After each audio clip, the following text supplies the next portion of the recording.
दिल्ली में हुए धमाके के बाद लखनऊ पुलिस लगातार अलर्ट पर है। लखनऊ के कई संवेदनशील इलाकों में पुलिस बल ने फ्लैग मार्च निकाला। पुलिस का यह फ्लैग मार्च सुरक्षा व्यवस्था को पुख्ता करने और आम जनता में विश्वास बहाल करने के लिए किया जा रहा है। पुलिस ने संवेदनशील इलाकों में सघन निगरानी की है, जिससे शहर में शांति व्यवस्था बनी रहे। दिल्ली में हुए ब्लास्ट के बाद उन्नाव में पुलिस और प्रशासन बेहद अलर्ट है। एसपी जयप्रकाश सिंह ने लगातार दूसरे दिन रेलवे स्टेशन, बस स्टॉप और संवेदनशील जगहों का निरीक्षण किया। एसपी ने जी मीडिया से बातचीत में बताया कि पार्किंग में खड़ी गाड़ियों की विशेष जांच हो रही है। मौके पर डॉग स्क्वाड से भी तलाशी ली जा रही है। डॉग स्क्वाड भी यहां पर एक्टिव मोड में है और वहां पर संदिग्ध चीजों की तलाशी ले रहा है।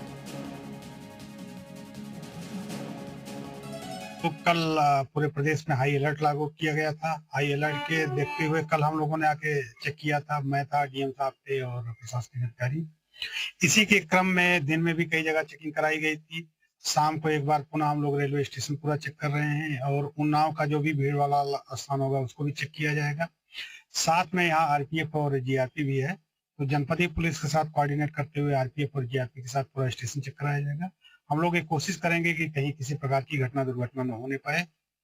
पूरे प्रदेश में जो है अलर्ट है, तो उसके तहत भी हम लोग इसको आगे बढ़ा रहे हैं।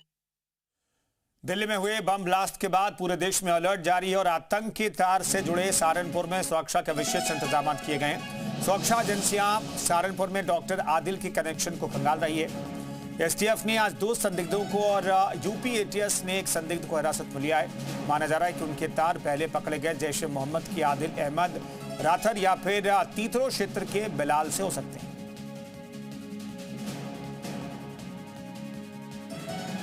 दिल्ली में बम ब्लास्ट के बाद पूरे देश में हाई अलर्ट जारी कर दिया गया और खासकर सहारनपुर, जहां पर आतंक के तार लगातार जुड़े हुए हैं। आपको बताते हैं, डॉक्टर आदिल अहमद जम्मू कश्मीर पुलिस ने यहीं से गिरफ्तार किया था, जिनके आतंकी संबंध उजागर हुए हैं। जैश ए मोहम्मद के पोस्टर लगाने के आरोप में गिरफ्तार किया था, लेकिन बाद में उनके पास से, उनके लॉकर से AK-47 बरामद हुई। फरीदाबाद से उनके साथी डॉक्टर मुजमिल के आवास से बहुत अधिक विस्फोटक सामग्री मिली और इसके बाद लगातार जो एजेंसियां हैं वो सतर्क हो गई थी और इसी के चलते आज सहारनपुर में एसटीएफ ने 2 संदिग्ध व्यक्तियों को अपनी हिरासत में लिया है।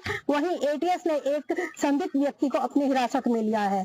इनसे पूछताछ की जा रही है और हो सकता है डॉक्टर आदिल के अलावा थाना तीतरो से के पापड़ी गांव से पकड़े गए बिलाल से भी इनके संबंध हो सकते हैं।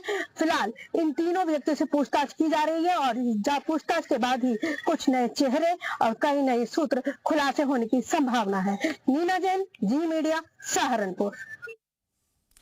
वहीं पचफादुन क्षेत्र में भी हाई अलर्ट जारी कर दिया गया है। उत्तर प्रदेश और हिमाचल प्रदेश की सीमाओं पर सघन चेकिंग अभियान चलाया जा रहा है। उच्च अधिकारियों के निर्देश पर कुल्हाल, दरारीट, डाकपत्थर, हरबर्टपुर, सहसपुर, सभावाला और धूलकोट सहित सभी चेक पोस्ट पर पुलिस ने बैरिकेड लगाकर गाड़ियों की गहन जांच शुरू की है। हाई अलर्ट के चलते किसी भी गाड़ी को बिना चेकिंग के आगे नहीं जाने दिया जा रहा। पुलिस और सुरक्षा एजेंसियां पूरी सतर्कता बरत रही है। दिल्ली धमाकों के बाद प्रदेश में पुलिस हाई अलर्ट पर है।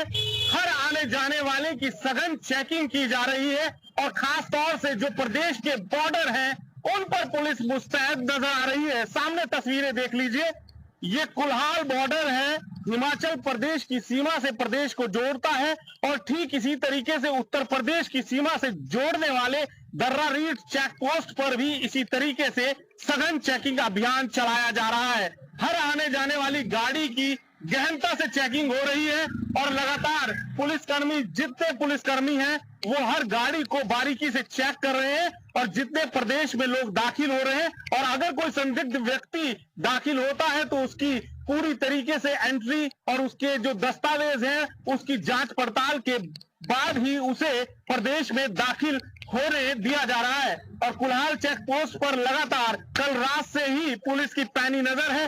उच्च अधिकारियों के सख्त निर्देश हैं कि पूरी तरीके से पुलिस सतर्क रहे। पुलिस हाई अलर्ट पर है और लगातार चेकिंग बॉर्डर पर नजर आ रही है। ग्राउंड जीरो से मोहम्मद मुजम्मिल, जी मीडिया। राजधानी देहरादून में आईएसबीटी पर डॉग स्क्वाड की टीम लगातार बसों और यात्रियों के सामान की जांच कर रही है। टीम यात्रियों को सतर्क रहने की सलाह भी दे रही है। दिल्ली में कार विस्फोट के बाद राजधानी देहरादून के आईएसबीटी पर लगातार जो डॉग स्क्वाड की टीम है वो भी सक्रिय है। पुलिस प्रशासन पूरी तरह से मुस्तैद है और यहाँ पर चेकिंग भी की जा रही। जो लोग जा रहे हैं, खासतौर से यात्री हैं, बस हैं, उनके सामानों की भी चेकिंग हो रही है और ये भी देखा जा रहा है कि अगर कहीं कोई संदिग्ध या किसी तरह से कोई संदिग्ध वस्तु मिलती है, व्यक्ति मिलता है, तो उस पर नज़र रखी जाए। और डॉग स्क्वाड टीम के जो इंचार्ज हैं उनसे भी बात कर लेते हैं। सर, आप लोग खासतौर से किस बात पर सबसे ज़्यादा फोकस कर रहे हैं, चूँकि जिस तरह से कार विस्फोट हुआ दिल्ली में, उसके बाद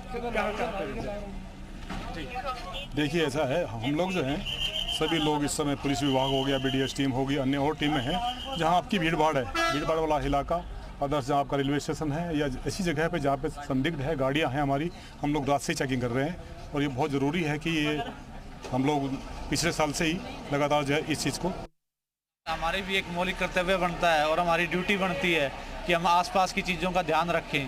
कुछ ऐसी चीज़ हो तो पैनिक ना हो और एकदम से प्रशासन को खबर करें ताकि इन चीज़ों से बचा जा सके। और देखिए, पब्लिक को भी जागरूक रहना चाहिए थोड़ा सा। जैसे कोई फालतू सामान अगर पड़ा है, लावारिस पड़ा है कहीं पे, तो उसकी सूचना प्रशासन को दें। और इस तरह की चीज़ें, इस तरह की सतर्कता बरतें। कहीं सफ़र में जाएँ तो बस स्टैंड वगैरह पे या जैसे हम आए हैं अभी, तो इस तरह की चीज़ों का ध्यान रखें और जितना भी उसके सहयोग करें प्रशासन को। नहीं, सतर्क है, इस चीज़ को लेके सतर्क तो रहना चाहिए। अब ज़्यादा वैसा मामला हो गया है ये, तो इसलिए थोड़े दिन अवॉइड ही करें। दिल्ली जाना तो सही रहेगा, ज़्यादा बेटर रहेगा इन चीज़ों में। बाकी सरकार अपना काम कर ही रही है जो उसे करना चाहिए। नहीं, यात्रा तो सुरक्षित थोड़ा सा ध्यान रखना पड़ेगा, हम ही को ध्यान रखना पड़ेगा। आसपास ध्यान रखेंगे भाई, कुछ अननोन सी चीज़ दिखाई दे तो भाई इंटीमेट करना है, या अननोन पर्सन कुछ एक्टिविटी ऐसी दिखती है, इन चीज़ों पे ध्यान रखना है।